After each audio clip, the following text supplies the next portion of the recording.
Hey guys, it's Ebanie Bridges, the Blonde Bomber here from Australia. Look, I'm just going to do a little bit of a fight review of the amazing fight we saw last night, Persoon versus Taylor. Wow, what a cracking fight. I mean, I was shocked, but I wasn't too shocked, I suppose. Like you saw in the preview that I did before the fight and my predictions, I did think that Katie Taylor was going to quite outclass Persoon and just box her, which she did for the first couple of rounds. And I was like, okay, this is going to plan, she was frustrating Persoon. The first round was really good. She was patient, boxing, moving, using a jab, not letting Persoon come in. And it was clear, like we talked as well, on what the keys to success for Persoon was, she has to come in and she has to bully Katie, and she has to make it rough, and she has to, put that pressure on and be relentless. And the first few rounds, I did see Persoon trying to do that. I was like, oh, here we go.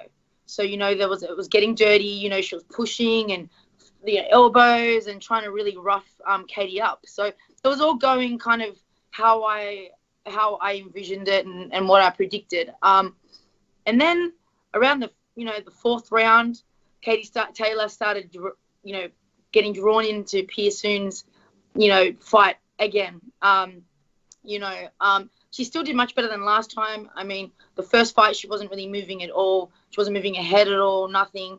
But this time it seemed that Katie Taylor was, doing still lateral movement, still moving, but she still was really getting caught up in that fight. There was a bit of a controversial again with the results. A lot of people again thought Persoon won. I have to say, I thought at first, I was like, wow, like I thought that Persoon won. My straight away instant judgment was that I did think Persoon won, but I did rewatch it. And, you tend to, and I was thinking when I was rewatching it, man, these judges, like they have to make an on-the-spot, they can't go back and rewatch this. They have to make an on-the-spot judgment of what they're seeing right in front of them. And, I mean, that is a hard job. Like, I mean, I watched this and when I went and watched it back, I was like, okay, you know what? I see why they gave it to Katie, because as much as, I mean, I suppose when we're watching it, especially those later rounds when Persoon started getting crazy, like just chasing after, like Katie Taylor just punching, just chasing after. There was like no real form. It was just like run and chase and just throw bombs and just be relentless. And Katie Taylor on the back foot, when she's going back and she's getting away, she puts her head out. There's no defense there. She's just stepping back with her head out, and when your head's up like that, it's gonna snap back. It's looking a bit like one of those Pez dispensers. Their head snaps back. That's what Katie Taylor's head was kind of looking like at some points. So you really notice those punches. You're like, okay, and then probably not even hard punches. It's just like a jab or a soft punch when Delphine is falling into the punches, but it kind of looks like, wow, Katie's all over the place, her head's getting snapped back, like, it looks like Persoon is dominating. But then, you kind of, you like I said, when I rewatched it, I see all the other really clear kind of the shots that Katie was doing on the inside, like the body shots, she was doing really nice short hooks, and I feel like when you look at it, I felt like it was like, Katie Taylor was more in bursts because she was doing that in and out, like what we said, like she had to kind of come in and move. And she was doing that, not as effectively as I thought she would. I mean, Terminator Persoon, like she was like Terminator. Like seriously, I was like, she looks like a Terminator. She's just going after her like crazy, like just eating punches, like not caring, her face was all smashed up. Like, yeah, I mean, it's really hard. It would have been so hard for Katie. So I think considering she did do better, and like I said, watching back there, I do see that. I also could have seen a draw. I mean, like I could have seen a draw. But yeah, I felt like the ring generalship that Katie had was much better this time around. And as you know.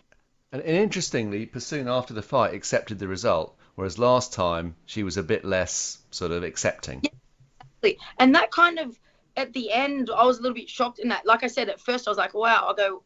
There was one scorecard that that was ridiculous. It was like 98, 93 or something like that. I was just like, I don't know, like that's silly. Like that's Yeah, that's very biased, I think, because I can't see that happening.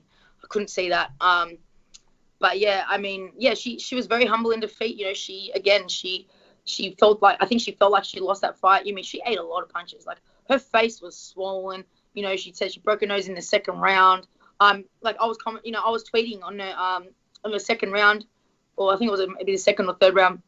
Katie got her with some really nice sharp 1-2, like really nice right hand. She's measuring really well boxing in that back foot. And I was like, oh wow, like, do you reckon she could stop this early? Because she was so crisp and so accurate. And it only lasted a couple of rounds, and then she got drawn into that fight. And you know, Katie being Katie. And that last round, man, I was like on the edge of my seat. That was literally like just no defense, just going hard at it. You know, like, I mean, it was a bit like like the last round. I did say it was a bit like Gatti Ward, but not the whole fight, but just that last round where they're just literally like, you know, or like two Mexicans just sitting and punching. Like, there's no care at all about like getting knocked out, or like they must have so much confidence that, you know, they can take it on the chin, because they were just swinging.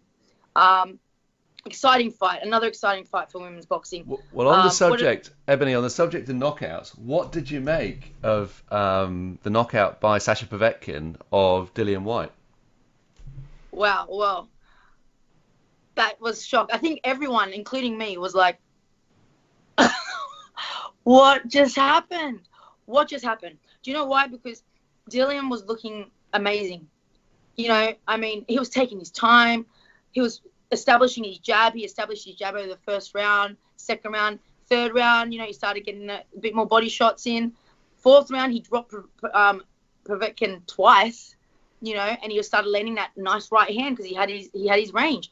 And I was like, okay, I was literally expecting the fifth round to be finished for Povetkin. Like, I was like, okay, Dillian's he's measured him up now. He's just gonna, you know, follow through that right hand, or like another, you know, a hook or something. And then it was just like, I think it was like a minute in, that sneaky short left uppercut. Crazy, man. He just went down like a tree. Like, you know, it was just an epic, like a KO of the year almost. Like, you know, it was a huge shock, I think, to everyone, especially just the way he was winning the fight. You know, Povetkin wasn't looking that amazing.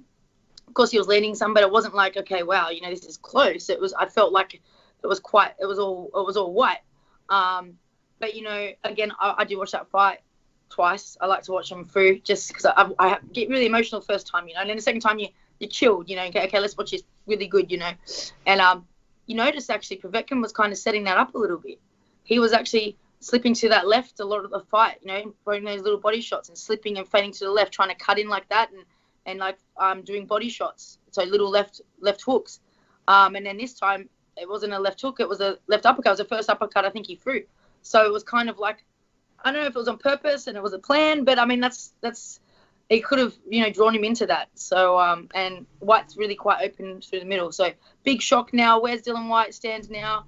I don't know. I was heartbroken for him, you know, to be honest. And I think obviously there's going to be, you know, there's a rematch clause, like as Eddie Hearn said, which I think, thank God, you know, for Dillian Whyte. But yeah, I mean, it's not good. I think, you know, Fury and AJ are going to be happy with that. You know, everyone else is happy in the heavyweight realm, I think, except obviously Dillian Whyte. But yeah, everyone else is cheering. I just, yeah, I'm looking forward to, I suppose, a rematch. And I really do hope that, you know, he gets through it, because I think it's more the heartbreak, like everything he's gone through, and now this and that KO, like. But in defeat, AJ, you know, Dillian Whyte, hats off to him, very humble in defeat. You know, as it is, it's heavyweight boxing. These things happen. It happens in boxing, but more so in heavyweight boxing, and that's why everyone loves heavyweight boxing, because it takes one punch. Doesn't matter if he's, you know, Povetkin's 40 years old. You know, we're all questioning that age. We're thinking, what's next for him? Like, was he going to retire after this fight? You know, what's happening? It just shows, you know. And I mean, we saw it with George Foreman. We saw it with, you know, Evander Holyfield. Like, that, you know, they're boxing these heavyweights quite, you know, later on in their life. So maybe Povetkin does have quite a few more years, because, you know, he's really powerful. You know, we know he has that strength. And in heavyweights, just takes one punch. So, yeah, exciting stuff. A lot of mix-up now with what's going to happen with the heavyweights. But I suppose time will tell. And, yeah, fingers crossed for Dillian that he does get that shot, because, you know, I think he deserves it.